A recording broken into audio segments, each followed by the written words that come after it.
Right now, we're in what we call a high inflation environment, right? It's one of the things that occasionally clients come in and tell me they're worried about, right? If inflation eats up my savings because I'm having to spend more than I planned in retirement, will I have to go back to work? Or will I have to delay my retirement?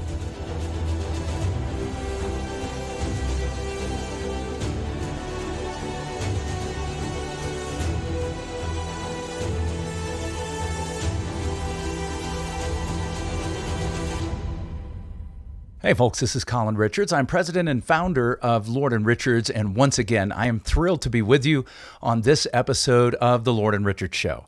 And today we're going to be diving into yet another question related to retirement. If you go out and Google on the internet and so forth and ask your questions, Google keeps track of that, and it's easy to figure out what people are most concerned about in retirement.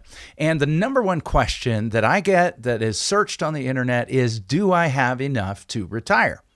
And the short answer is, it depends. I know that's a frustrating answer, but if you watch TV commercials, the big brokerage houses that sell their products and so forth, they tell you, oh, you just need a number, right? What's your number? What's your number? Well, it's a little bit more complex and a little bit more sophisticated than that. You see, as you are working in retirement, and let's say you're fortunate enough to have a job that has a 401k and you're socking away money all of your life and maybe kind of ignoring your statements, not looking at them so that you don't get too worried about market ups and downs. You're following all the advice, getting your match and so forth, and then you're ready to retire, and then people come and ask, do I have enough?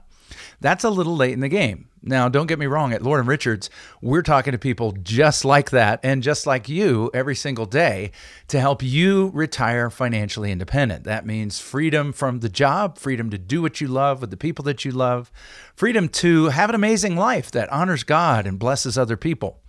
But really, it's best to get started early. Right? In your 20s, 30s, 40s, check out our YouTube and podcast channels where you can see my specific advice to people in their younger working years. But the problem is that oversimplification of just packing away money into a bag is not enough to get you retired. Someone has wisely said, what got you here won't get you there. That's true if you're talking about a business that grows from just a solo entrepreneur to multiple employees to $1 billion company. Those are not the same efforts. And in the same way, just stuffing money into a bag and then trying to live off of it with the same simplistic outlook is going to fail, likely, in all likelihood, unless you just overstuffed your bag, right? And then maybe you didn't live the life that you could have. So what we're doing at Lord & Richards is we're helping people answer this question. Do I have enough to retire? And in our previous episodes, we talked about what you need to have in your savings. We talked a little bit about programs like Social Security. We talked about fluctuating income sources versus steady, reliable income. Today, I'm going to answer this question. How do I know that I'm guaranteed to have enough? Wow, that's a different level, right? We even shy away from that word in financial services because, man, we don't want to guarantee anything. You know, past performance is not indicative of future results. It's no promise. But there are some guarantees in life. People will say there aren't, but there are some guarantees in life, and there are some guarantees in retirement planning. And so as a subset of your total picture, making that money stretch over your entire lifetime, especially if you want to retire early, say in your early 60s, is a challenge, but that's where guaranteed income sources can come in. That's where guarantees can help you retire without worry. So without further ado, let me start with the sources that a lot of people think are guaranteed, right? They have the sound of safety, but they may not be truly guaranteed. For example, right now we're in what we call a high inflation environment. Right? It's one of the things that occasionally clients come in and tell me they're worried about, right? If inflation eats up my savings because I'm having to spend more than I planned in retirement, will I have to go back to work? Or will I have to delay my retirement? And so with inflation front and center right now, what are we going to do to offset that? Well, there's some non-guaranteed sources like Treasury inflation protected securities. These are treasuries that are indexed to inflation. But let me help you understand something about that, okay?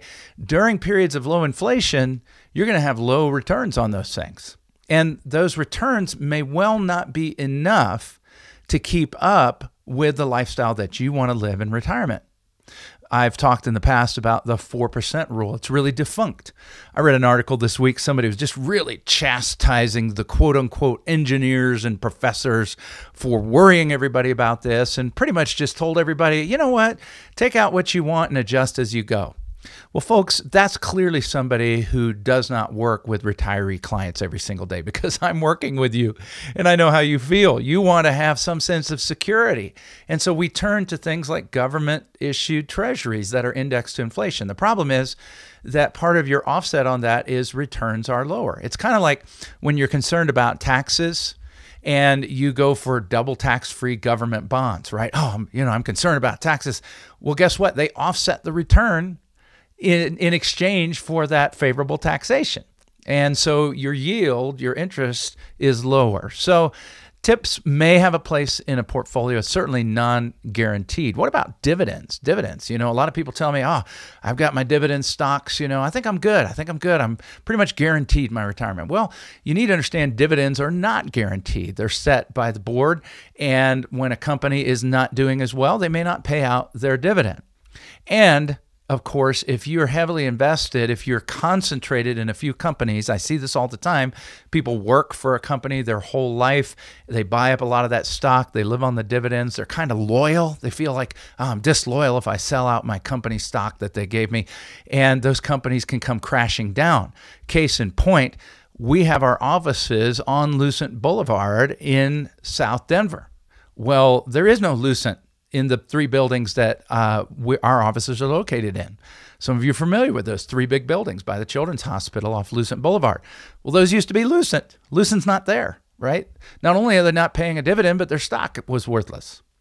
And then sometimes people look at distributions from certain types of products. I had someone in recently who said, hey, I'm thinking about just taking a big chunk of money and diversifying into REITs. And what they meant by diversifying was to take a lot of money and put it there. That's not diversifying. And a REIT is a real estate investment trust. And it's a packaged product of a lot of different, typically commercial properties, but it can also be multifamily housing and so forth. And the idea is that money is lent to develop those properties, and you are the lender, and you get that money back with a return at the end, as well as a nice little distribution every month or quarter or year. Well, that sounds great, but you've got to understand these are non-guaranteed sources of income. Non-guaranteed. You say, oh, it's secure, it's real estate. Well, what are you going through right now? We're going through a commercial real estate crash. The buildings I'm in are 2/3 unoccupied, if that much occupied. And so things can happen to not only mess up your distribution, but also lock up your money. Some people have even accused REITs of being roach motels. You remember the old commercials? I can't remember which pesticide company put it out, if it was Black Flag or somebody. They said roaches check in, but they don't check out. Well, REITs, I've worked with many clients who have gotten completely stuck in those things where they're no longer paying and they can't get their money out because the dates, the liquidity on a private REIT are set by that company.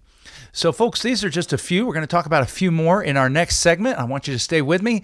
But we're talking about this question: do I have enough in retirement, and am I guaranteed to have enough? Well, it starts by recognizing there are some sources of income you might think are guaranteed, but that aren't. I'd like to continue this conversation. My team and I would love to visit with you. It just starts with a simple phone call to get on the pathway to financial independence.